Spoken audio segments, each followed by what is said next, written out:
అయితే తెలంగాణ అసలు మనకు తెలిసిన చరిత్రలో భాగంగా 1946-52 మధ్య తెలంగాణ సాయుధ పోరాటం జరిగింది, రైతాంగ పోరాటం అది. ఆ తర్వాత 69లో మేము మేమంతా కాలేజీ విద్యార్థులు 69లో మహోజ్వలం జరిగింది, పెద్ద విద్యార్థి ఉద్యమం. దాదాపు 369-370 మంది పోలీసుల కాల్పుల్లో మరణించారు. సరే, ఆ తర్వాత మళ్ళీ ఉద్యమం 1992లోనే ఇంద్రారెడ్డి తెలంగాణ కాంగ్రెస్ అంటూ పెట్టాడు. 96లో ఉస్మాన్ యూనివర్సిటీ ప్రొఫెసర్లంతా కలిసి ఒక మహా ఉద్యమాన్ని నాందిబస్తా పలికారు. 2001లో కేసీఆర్ ఒక పార్టీ పెట్టాడు, తెలంగాణ టీఆర్ఎస్ అని చెప్పేసి పార్టీ పెట్టాడు. అయితే అట్లా ఒక మహోద్యమైన చరిత్ర కలిగినటువంటి తెలంగాణ ఉద్యమం ఈరోజు మళ్ళీ తెలంగాణ అస్తిత్వానికి దెబ్బ తగులుతూ ఉంది. అది గమనించాలి. నిన్నగాక మొన్న అక్కడ ఏదో జూమ్ మీటింగ్ అని చెప్పేసి టీడీపీ జూమ్ మీటింగ్లో ఒక మాజీ ఎమ్మెల్యే, ఆయన చంద్రబాబు నాయుడు భక్తుడు, తెలంగాణ వాడు, తెలంగాణ వాడి కంటే మా ఉమ్మడి పాలమూరు జిల్లా షాద్ నగర్లో ఎమ్మెల్యేగా పనిచేసిన వాడు, ఆయన తెలంగాణ అనేది డిక్షనరీ లేదని చెప్తాడు. తెలంగాణ పదం డిక్షనరీ లేదు అని చెప్పేసి ఒక దుర్మార్గమైనటువంటి కూత కూసాడు అతను. అంటే ఇది ఆయన నోటి నుంచి ఇచ్చిన మాట కాదు, చంద్రబాబు నాయుడు నోటి నుంచి వెనక ఉన్నటువంటి వీళ్ళంతా కూడా ఈ శక్తులు. తర్వాత ఈరోజు పవన్ కళ్యాణ్ ఏదో నవ తెలంగాణ ఏర్పాటు చేస్తానని చెప్పి మీటింగ్ అంటూ ఉంటుంది. కాబట్టి అట్లా ఒక రకమైనటువంటి ఈ సమైక్య ఉద్యమ శక్తులు మళ్ళీ వచ్చేసి తెలంగాణలోని నీళ్లను, నిధులను, నియామక అన్నింటిని ఆక్రమించుకుందామని చెప్పేసి మళ్ళీ ప్రయత్నం చేస్తున్నారు. కాబట్టి తెలంగాణ అస్తిత్వానికి దెబ్బ తాకుతుంది. దీనికంతా కూడా ఉద్యమకారులు గుర్తించి ముందుకు రావాలి. ముందుకొచ్చి మళ్ళీ నడుం బిగించి ముందుకొచ్చి మళ్ళీ ఉద్యమానికి మళ్ళీ, ఎందుకంటే తెలంగాణ వచ్చిన తర్వాత తెలంగాణ పునర్నిర్మాణ ఉద్యమం అని చెప్పేసి మనం ఒక దాంట్లో ప్రభుత్వానికి సహకారం చేసాము. కానీ ఇప్పుడు మళ్ళీ అస్తిత్వానికే దెబ్బ తగులుతుంది. కాబట్టి మళ్ళీ ఉద్యమించాల్సిన పరిస్థితి, మళ్ళీ ఒక ఉద్యమం తీయాల్సిన పరిస్థితి ఉంది. పోతే ఇప్పుడు ఇన్ని ఉద్యమాల ద్వారా వచ్చిన తెలంగాణ పరిస్థితి ఎట్లా ఉంది అంటే, మేంగా పెన్షనర్స్గా మా బాధలు ఎవరికి పట్టట్లేదు. అసలు విద్యార్థుల బాధలు ఎవరికి పట్టట్లేదు. రీయింబర్స్మెంట్ అనేటువంటిది లేదు విద్యార్థుల వైపు నుంచి చూసినప్పుడు. నిరుద్యోగులకు ఉద్యోగాలు లేవు. పోతే మా పెన్షన్స్కి వస్తే ఇప్పుడు మేమేదో సరే చాలా కాలం నుంచి పోరాడుతూ ఉన్నాం, మాకు క్యాష్లెస్ ట్రీట్మెంట్ కావాలి అని చెప్పేసి క్యాష్లెస్ ట్రీట్మెంట్ వస్తుంది అనుకున్న తరుణంలో దాదాపు రాజశేఖర రెడ్డి చీఫ్ మినిస్టర్గా ఉన్నప్పటికీ జరుగుతుంది మా పోరాటం. అయితే ఇప్పుడు అకస్మాత్తుగా ఎవరికి ఏం చెప్పకుండా ఒక పిడుగులాగా టక్కున 1.5% మీ ప్రతి పెన్షన్ నుంచి డిడక్ట్ చేస్తున్నాము అని చెప్పేసి ఏమాత్రము అది ఏంటంటే, మామూలుగా మాకు పెన్షన్లో ఏమైనా కట్ చేయాలి అంటే మా పర్మిషన్ ఉండాలి. ఇది న్యాయం, ఇది న్యాయబద్ధం, ఇది రూల్, ఇది చట్టం చెప్పినటువంటిది. ఏ మాత్రము కూడా మా పర్మిషన్ లేకుండా ఏం లేకుండా సడన్గా ఒకసారిగా 1.5% కట్ బేసిక్ పెన్షన్ కట్ చేశారు. అయితే సార్ దానివల్ల ఏం ఉపయోగం ఉంటుందా అని ఆలోచిస్తే ఆశ్చర్యం. అసలు ఎక్కడ ఏ కార్పొరేట్ హాస్పిటల్ ఒప్పుకుంటుంది అనేటువంటి దానికి ఆధారాలు లేవు. ప్రైవేట్ హాస్పిటల్స్లో వాళ్ళు ఒప్పుకుంటున్నారా లేదా, చర్చ జరిగిందా లేదా అనేటువంటి దానికి ఆధారాలు లేవు. లేకుండానే సడన్గా కట్ చేసి పడేసేసారు. అదొక అంటే ఓన్లీ గవర్నమెంట్. ఇప్పుడు నిమ్స్ హాస్పిటల్ ఉందనుకోండి, నిమ్స్ హాస్పిటల్ పోయి నిలబెడుతుంటే మాకు ఉచిత ఎట్లా ఉంది, దానికోసం మేము 1.5% కట్ ప్రతి నెల ఇవ్వాల్సిన అవసరం లేదు. ఉస్మానియా కానీ, గాంధీ కానీ, నిమ్స్ కానీ ఇట్లాంటి వాటిలో అవసరం లేదు. మరి ప్రభుత్వం ఏం ఆలోచించి ఈ చర్య తీసుకుంది అనేటువంటిది మాకు అర్థం కావట్లేదు. పోతే దీంట్లో కూడా చాలామంది ఉన్నారు. ఇప్పుడు ఉదాహరణకు లైబ్రరీ ఉన్నారు, తర్వాత ఎయిడెడ్ స్కూల్స్లో పనిచేస్తున్నటువంటి రిటైర్ అయిన వాళ్ళు ఉన్నారు. వాళ్ళందరికీ వస్తుందా లేదా?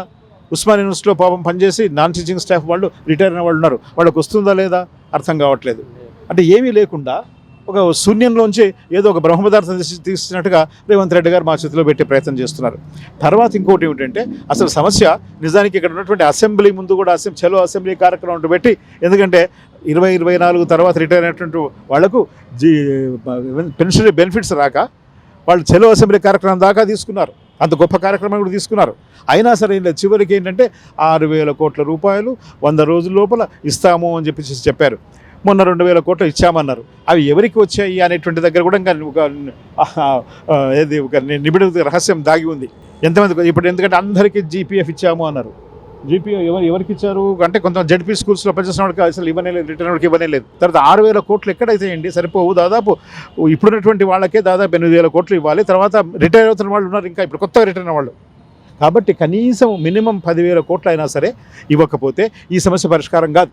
అంటే ఇట్లా ప్రతి వర్గాన్ని కూడా ఇబ్బంది పెడుతూ, ఇప్పుడు ప్రభుత్వం ఇబ్బంది పెడుతూ మరి తెలంగాణ సాధించుకున్నటువంటి లక్ష్యాలను, సాధించుకున్నటువంటి ఒక గొప్ప ఒక ఆశను వమ్ము చేసేటువంటి పరిస్థితి ఏర్పడితే ఇట్లా ఇది కాదు, సరికాదు, ఇది ఓ ప్రభుత్వం మేల్కో, లేకపోతే అంటే చూడు మేమంతా కూడా బుద్ధిజీవులం మాత్రమే కాదు, మేము పబ్లిక్ ఒపీనియన్ క్రియేటర్స్ కూడా. మేము పబ్లిక్ ఒపీనియన్ మార్చే శక్తి ఎప్పుడు మేము మాట్లాడుతూ ఉంటాం. మేము ప్రభుత్వానికి మేము వ్యతిరేకంగా మాట్లాడుతుంటే అది ప్రజల్లో క్యారీ అయిపోయి మీ యొక్క మనుగడకి ముప్పు వస్తుంది. కాబట్టి జాగ్రత్తగా ఉండండి.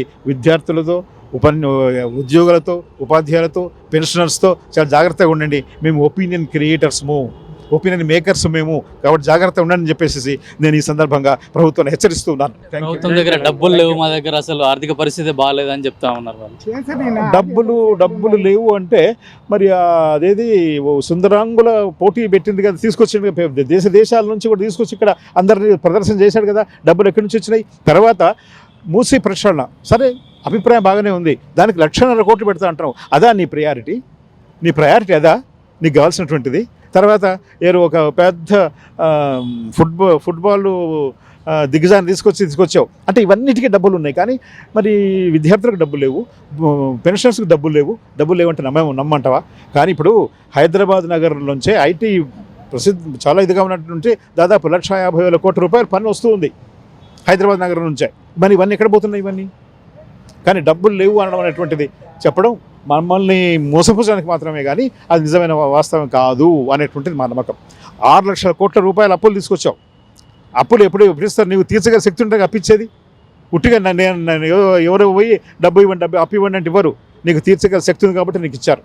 కాబట్టి డబ్బులు లేవు అనేటువంటిది మా కోసం చెప్తున్నటువంటి మాటలు తప్ప అవి వాస్తవం కాదు, నిజం కాదు. దీన్ని ప్రభుత్వం ఆలోచించుకోవాలి. సరే, అది బహిరంగ రహస్యం, అది బహిరంగ రహస్యం. ఆలోచన బుద్ధి ఉన్న ప్రతి వానికి అర్థమవుతూ ఉంది కాంట్రాక్టర్లకు ప్రభుత్వ పెద్దలకు ఉన్నటువంటి సంబంధం ఏమిటో. అది ప్రత్యేకంగా నేను చెప్పనక్కర్లేదు, అది ప్రతి వాళ్ళకి అర్థమయ్యే విషయమే. కానీ మీరు చిత్తతో చేయండి. ప్రజల కోసం ప్రజలు ఎన్నుకున్నారు మిమ్మల్ని, ప్రజలు సేవ చేస్తామని చెప్పేసి ముందుకు వచ్చారు